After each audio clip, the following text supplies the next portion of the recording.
My name is Stu Burger. I'm president of the Citizens for Better Government in New York, an organization that formed 4 years ago when the outrageous report from the Brennan Center came out saying that we are have the most dysfunctional legislature in this country.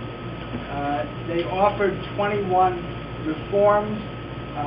There were about 70 organizations that met around the state from all parts of the political spectrum, and came January of 2005 when the rules were being debated whether there would be changes, and it was much ado about nothing.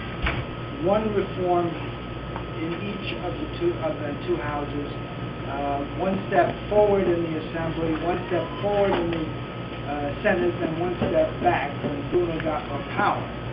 So we decided that we had to take a broader view of reform in the state.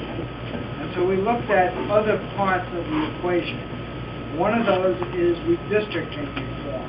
Right now, the legislators choose the districts. And the districts, if you look at them, they have some cute names because of their shapes. They're outrageous, and they need to be changed so that they reflect the will of the people, not the will of the legislators.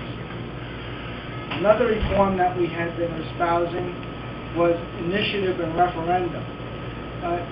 It has gotten a bad name in California because of some of the abuses, but there are 26 states in this union that have INR, and it isn't being abused everywhere, but it gives the power to the people to do what needs to be done. A newer reform that was initiated 2 years ago as a platform was campaign finance reform, specifically public financing, as is enjoyed by people from Maine and Arizona, and more recently in Connecticut, and in the judicial races in North Carolina and in a couple of cities. There is a campaign finance reform in public financing in New York City and in Suffolk County, but that's matching funds. So you still have to go out and get the big money to start to get the matching funds. That is not a terrible system, but a much cleaner system would be one in which the public was represented with their money rather than having influences by the big money groups. So these are the types of things that we think are necessary. And a final reform is ethics reform. There is an ethics commission that has been formed. The problem is it's looking at too much. And the legislature has its own ethics commission. Of course, the fox guarding the chicken house is not a good idea. We want an independent ethics commission to look at the behavior of the legislators.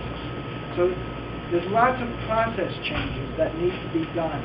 And when those get done, then the correct bills will be passed to support what we need in this state. And I know that Rick has signed a pledge that Common Cause of New York, NYPIRG, the State Legal Women Voters, the Citizens for Better Government in New York, and the Interfaith Alliance of Rochester have initiated and have asked all legislative candidates across the state to sign this. We intend in the 26th of this month to have a public meeting. Joe Spector from the DNC will be speaking about the conditions in Albany, and at that point we will show the results of who has signed the pledge and who has not. Thank you, Rick, for signing the pledge.